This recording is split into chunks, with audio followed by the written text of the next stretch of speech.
What's up, dudes and dudettes of the internet? My name's Scythe, and we are back again for another Trove patch. Now it's Mantle and Power is finally here for every single one of you fine, beautiful people of the internet. So first of all, hi, how you doing? Hope you're all doing fantastic. Hope this video makes that day even better for you people. Go out there and dominate the world.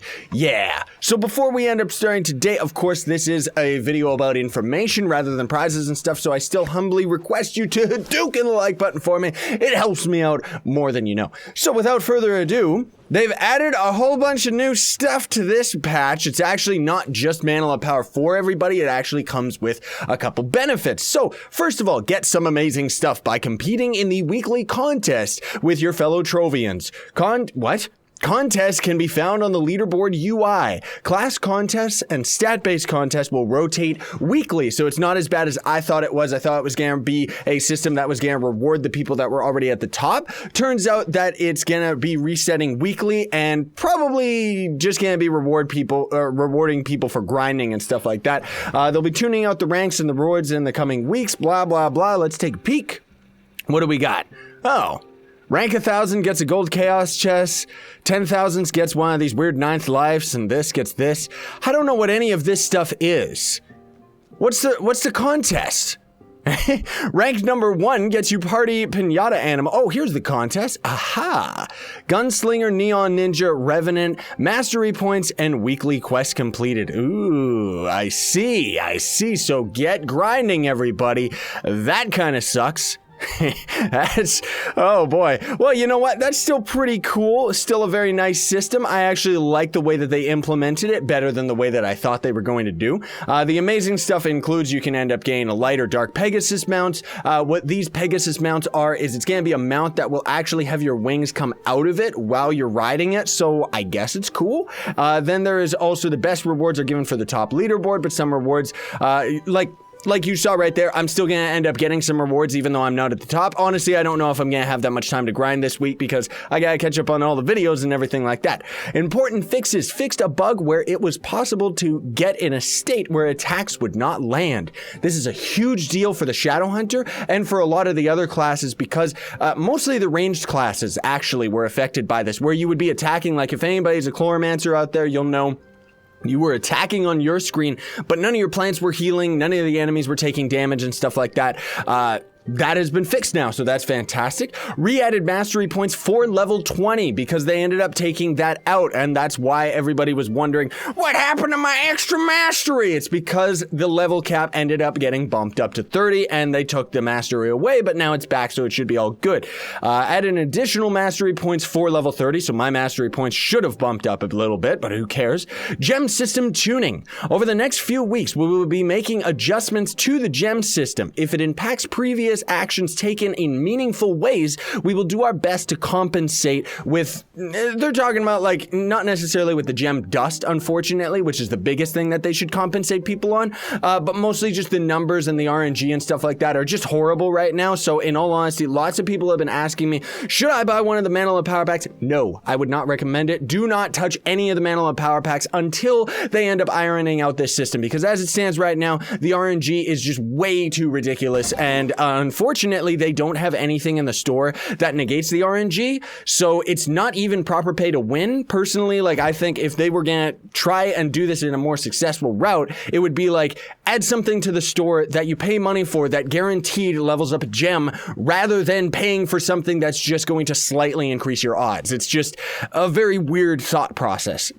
Then they also did in the case of giving out Lapis Luck bugs, because they actually removed the diamond dices, and moved the Lapis Luck bug down a tier and ended up adding that new weird thing that you saw, this 9th life, which is 40 chance for the gem to level up and 10 times chance for it to double level up. That's a little bit more what I'm talking about, but the RNG on that could still end up being terrible.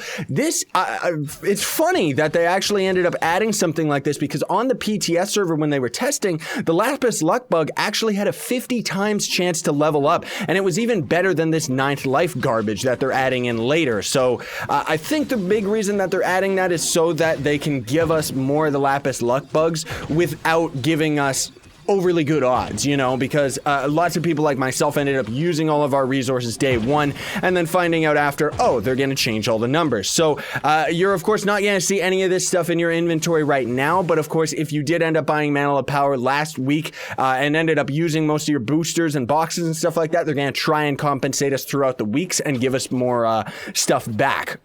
Then there is also, the new booster, free deal rotations now give 3 gem dust boxes. So be sure to check your store every now and then. You just press N, bring up the store, and sometimes you will see a little icon that actually says free gem box. And it's supposed to give you all 3 of the elements. And what each of these boxes can contain is either 300 gem dust, like that. I wonder if they're all on the same karma bar or if this is just a glitch. 300 gem dust, or apparently it can give 9,999, but I very much doubt anybody's gonna actually run into that. Like, seriously, I wish that they would just make the dust. Personally, I thought they were gonna make dust a lot more common rather than just making some free in the store thing. Not to mention, it seems to be just as glitchy as the booster boxes were in the store, because I've been playing for a couple hours now and I still haven't seen the booster gem dust boxes haven't shown up for me again, so I don't know if they'll show up for me today. Even Joe was saying how he didn't even get one today, so yeah. Then these new booster boxes can also very rarely, no, not these booster boxes, the normal gem booster boxes can now very rarely contain a nice life booster, which is that new ultra one, or 5 empowered gem boxes, which I'm pretty sure it could contain in the first place. Maybe they ranked up the tier, I'm not sure. Store changes. Chaos Chest loot has been swapped out. This week it is, if we go to the welcome screen, this right here, this little boot, which is very, very strange that it's even a part of the game. However, the devs have seemed to be very obsessed with boots for some reason. Even in the Everdark portal, like, a lot of the enemies are actually boots, which is very, very strange that they're trying to move towards that direction. But hey, whatever. You can also see here coming soon is another HUD update for some strange reason. You can kind of probably barely see it in the video, but it seems like the HUD is actually going towards the direction of one that was modded into the game a very long time ago, where it's going to change all the colors down here to be more of a darker blue / greenish type of color. But the other systems involved seem to be a little bit better. I'm really, really hoping that my mod that I'm currently using that gets rid of the compass and all of the garbage that's cluttering up the screen, I really, really hope that that still can affect that new HUD, because I don't think the person that made the mod is still around anymore. Then there is also the new Empowered Gem Box Legendary Tome is in the store. Get it while you can. Wait, get it and use it once a week, never mind, to get 1 empowered gem box. So, not really that ideal, that's not really a good thing, but however, if you did end up buying any of the Mantle of Power packs, you are going to end up getting this thing you're already going to have it anyway. I'm going D&D because unfortunately, too much spam. So, 1 empowered gem box a week, that's, I guess that's okay. I'm still going to have to test out and see just how difficult it is to level that one up. Like, oh goody, another legendary tome for ScythePlays to try leveling up a week. It was already taking me like 3 hours to level up all the other ones. Now I gotta spend another hour leveling up this one. Especially because they changed the parameters to how to actually get it. All Mantle of Power expansion packs now unlock this tome. So, of course, too, if you do plan on buying one of the Mantle of Power packs in the future, do not get the tome separately.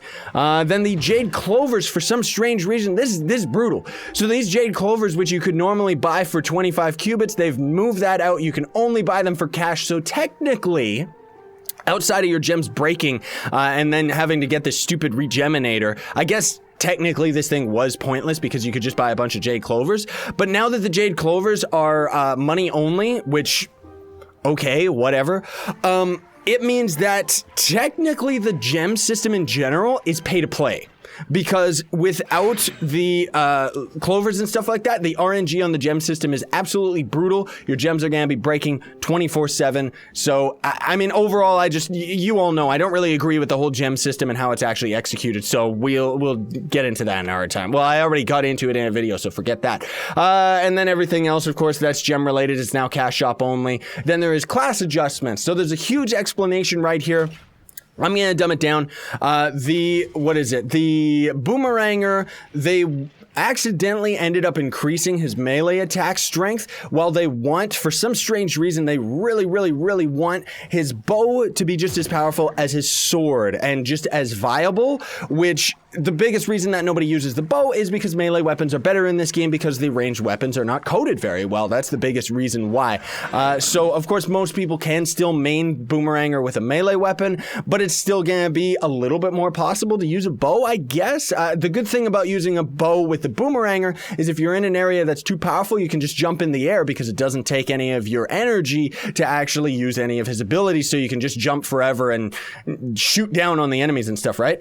Then there is also fixed an issue where the gem version of charged shots direct damage component was not using the proper charged shot coefficient of 4. I have no idea who or what that's talking about. Gunslinger gem class ability has been upped so that it actually has a 10-second duration, as well as the damage has been upped a little bit. The Draconis, or the Dracolite, makes it so that his burning minion now will spawn more often, receive less damage from enemies, and have a longer baseline duration. I don't have that gem on the live server, so unfortunately I can't really test that out. I could probably go onto the PTS server and find out. Either way, Draconis is playable, but he's still not recommended because all of the other classes outshine him right now. Ice Sage's new ability will now slow enemies longer, which is always a good thing. Tomb Raiser's Beckon Banshee now has the same cooldown as Banshee's Boon. Who cares? That ability is still absolutely useless. They are still changing it though, everybody. I do want to say that out there. Then there is also minor changes, bug fixes. Changed, this one I don't really like. So they changed it so that now if I'm hanging out in U8, unless you have the power rank to enter U8, you can't join me anymore, folks. So that sucks because that means that I'm gonna, just to spite that decision, I'm gonna be hanging out in U1 a lot more often just so that we can all kind of hang out together, because otherwise, yeah, that's very disappointing that they would move away from the aspect that is all of us playing together, you know? Like, I don't know why they seem to be very determined to take away all of the online features that make Trove stand out for me from all the other online games, because the thing that I love about Trove is how easy it is to play with each other, and slowly over time they seem to just keep taking that away, which is very disappointing, but hey, whatever. Hashtag rant. Fixed a bug where the Shadowhunter's gem ability would sometimes stop firing until you used another ability. Or until you ended up swapping classes, because sometimes that would end up happening. That's fantastic because it means that farming is going to be 10 times easier for all of us shadow hunters, because otherwise you would be attacking like this and he would glitch out. He wouldn't actually be attacking, so you would have to like let go of the attack again. Sometimes it would get so bad that all your controls would be completely locked out and you would have to swap classes off and on. Very annoying. Fantastic that they ended up fixing that. I love it. His Shadow Blitz now does less block damage. It still is okay for breaking glass and stuff like that, but not really ideal compared to the laser. We all knew that was coming. However, I actually liked that and thought it would have been a real cool feature because it meant that I didn't have to swap to build mode all the time to dig through stupid dungeons. Fixed a bug where sometimes a club invite dialogue would steal keyboard controls even if it was dismissed. Fixed orientation of the Sparkle Sprinkle pistol style. I think that's the what is it?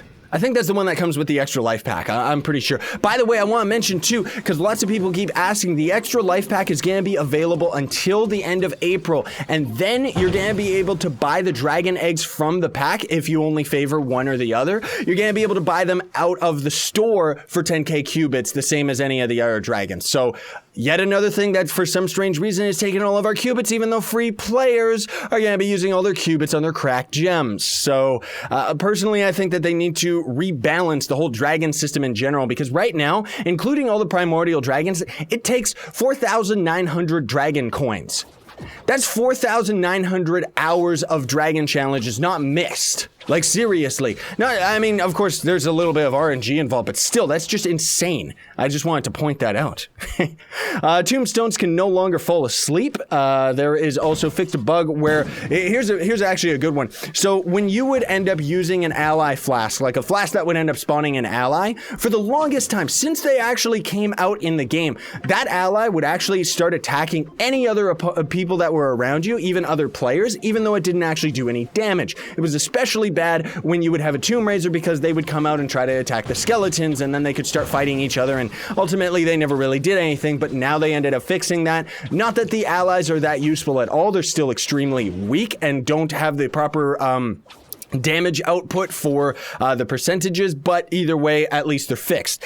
Fixed a semi-common client crash related to VFX. Fixed a bug where mounting after using pose was weird and broken. Fixed a bug where scores were not removed from lower difficulty shadow towers.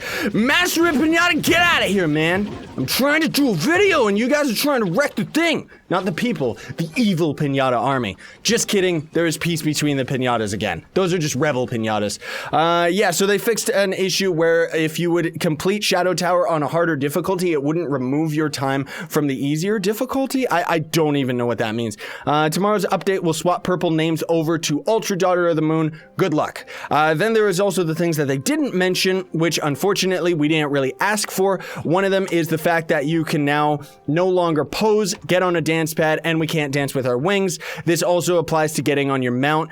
I assume the only reason that they did that is because they want the Pegasus mount that's coming from the contest to seem a little bit more epic, even though, I mean, come on, man. They just keep taking away all of our cool little fun things, you know? Like, seriously, soon we won't be able to dance while fishing, which dancing while fishing is hilarious. Do it as a boomeranger. He sways his hips as he fishes. It's hilarious.